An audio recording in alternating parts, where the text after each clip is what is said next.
Angel Reese, Courtney Vandersloot, and Ariel Atkins aren't doing their exit interviews, and it has everybody wondering why. Also, me, myself, I can't come to a clear conclusion. I'm not sure why all three of them aren't doing one. Like, I understand there was the last 2 weeks of the season that just got out of hand, and those are the three people that actively said or did anything.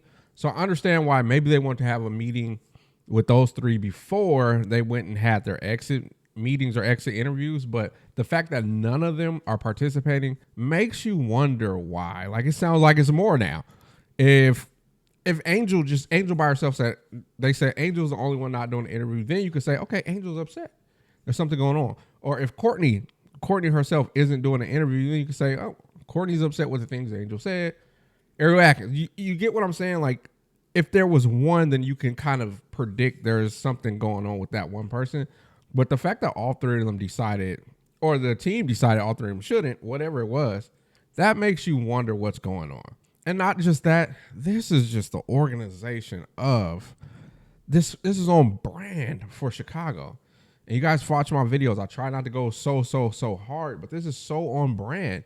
We watched Courtney Williams speak out about her time with Chicago, and it was not great. We watched great players like Sylvia Files sit out a whole half of a season to do her best to get away from Chicago.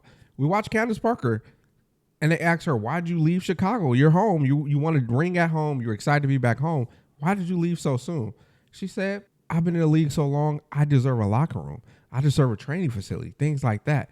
So this like stuff, I know everybody, the fun thing is to make jokes and blame Angel about everything, but if you look at the history, it's on brand. EDD played for the team. Deladon, she played for the team. She had to leave because she wrote it in her book that it was simple. One of the biggest things was they got rid of the coach that she was winning with. Like, this organization from years before Angel Reese, there been a problem. And it seems like the problem might be knocking on Angel Reese's door now. We've recently heard Gabby Williams still talk about things that happened in Chicago and how they tricked her into missing basically a whole season and not getting paid for the season. She recently talked about the stuff that went on in Chicago. So it seems like they're the problem, but the world, right now, the world is obsessed with like pointing fingers at Angel Reese about everything. Even the interview's not happening. It's only saying Angel Reese declines doing an exit interview with her team instead of like, no, it's multiple players. Like, but the thing is, Chicago, they don't come out and debunk this kind of stuff, and I start getting under my skin, honestly. So it's weird that she's not doing it. It's weird that none of them are doing it. But it's also weird that these were the three people that were involved in all the incidents over the last couple of weeks of the season. Again, what those incidents were, Angel Reese, it's funny, she did an interview in front of PR people for the team and said what she said. I don't think she said much. She didn't say anything wrong. She literally said what she said, and then Jeff P. in his exit interview said the same exact thing Angel Reese said. And she said something that wasn't shade. She was just like, we can't rely on a 38-year-old Courtney to come back from a major injury to lead our team into championship contingencies. We need somebody young. We need somebody that's been there, but somebody that's young. I promise you, Jeff basically said those same things in his exit interview. But that's where everything stemmed from. And then they suspended her, and then they asked Ariel Atkins how she felt. And Ariel Atkins said the organization has the support of all the teammates, which kind of made everybody feel like, oh, okay, they're in alignment that Angel should be punished. And then Courtney Vandersloot was being interviewed during the game. I don't know why. And then she says something along the lines of, no matter what people think, I'm not too old. Something like that. And was a shot back at Angel. So it was like, you can tell there was some division. There is a reporter that's out in Chicago who works the beat of Chicago, and he said that Angel and Courtney have not seen eye to eye most of the season. And he was actually interested to know when that interview actually took place, because they've had some problems throughout the season. So that's interesting too. But it's just wild that those are the three players that did not participate. Again, if it was one of them, you could say, oh, Angel didn't participate. She's upset with the organization. Oh, Ariel didn't participate. She's upset with Angel and what she did. Or Courtney didn't participate. She's upset with whatever. But the fact that all three didn't do it makes you scratch your head. And again, I'm thinking maybe there was supposed to be a meeting. Maybe there was supposed to be a come to Jesus moment. And either they didn't show up or it didn't work out well, got worse or whatever. And the Chicago Sky, don't want any more heat because bringing Angel Reese into your organization brings eyes. Think about it. She sold out her shoes. Her supporters went crazy and bought out her shoes. 10 times more haters start talking, making up things, talking crazy. Oh, they're not a sellout. You can get them at Dick's. No, when shoes sell out on Nike, when Nike claims it's a sellout, it's their sellout through the Nike app. Yes, you can still go to Foot Locker and probably get those shoes if you're there at the right time. But at 7 o'clock when they drop, it is a sellout by 7:05 because it's on the Nike app. Same thing with Reebok.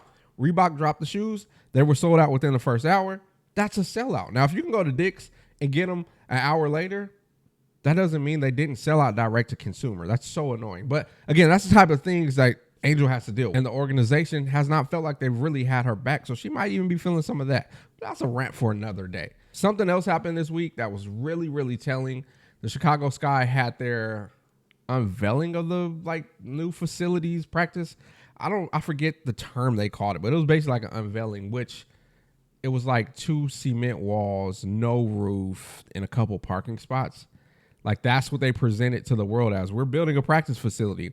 Mind you, they started talking about this years ago when they got Angel that they want to build this stuff up. And nothing has happened but a few walls. And there was media members like, what's her name? Carly Bell was there. And she did a whole podcast basically talking about how frustrated she was with the whole process and even having to come to this event because it was a bunch of nothing. They were specific of who they invited. No players were there. And you get there and it's just a couple concrete walls when, you've promised these players this was going to be done during the season this year. And it's just concrete walls. So you got to assume some of these players are getting frustrated about that too. And we've heard Courtney Williams talking about the situation as far as living, practicing. Dude, Carly said, who goes to their practices every week, Carly said, bro, they basically practice in a YMCA. And it's just a glass wall in between them and your typical YMCA people working out there. They practice in a YMCA gym. There's no privacy for them. So you got to understand, this stuff is deeper than just, oh my gosh, Angel is not a good teammate. No, there might be some frustrations. Carly, who is a media member in Chicago, was frustrated on her podcast that she even had to go to this event because it was a bunch of nothing. So you can assume they are giving the same promises to the players. And the players are starting to see not much has changed. I still got to drive an hour and a half from the place you guys allow us to live at to come to the game and drive back at 9 o'clock at night with my legs hurt, no ice. I'm a player. I mean, think about the picture of Courtney Vandersloot and her wife after a game. They were in trash cans filled with ice and water. Do you know how cheap it is to just go get one of those chrome tub things and fill it up with ice and water and put it on the side of your facility? But, they don't have a facility to do that. And that's the normal. And Angel brings so much eyes that Chicago Sky are starting to be exposed. And the fans are starting to say, hold up. Which means the players are probably starting to think the same thing too. You got to realize Angel comes from LSU. I've seen their practice facility. It is top tier. Camilla comes from South Carolina. I've not seen theirs, but I can guarantee you they have a great practice facility. So these players are coming from this. And you got to start asking yourself, well, are we doing the right things to recover their bodies? Or are we allowing them to be injury prone because they don't have the proper things to help them recover from playing so much, practicing so much? It's just a lot that goes on with this. And I'm just in the middle of a rant. I did not chart out sometimes I write out a script, what I want to talk about, but I just want to vent a little bit. But again, this was focused on them not doing their interviews. I don't know that I've ever seen this, but I think this is a situation that calls for it because I think those interviews would have got explosive and Chicago Sky didn't want that. I'm AJ. This is my mic. Oh, I'm AJ. This is my mic. Peace.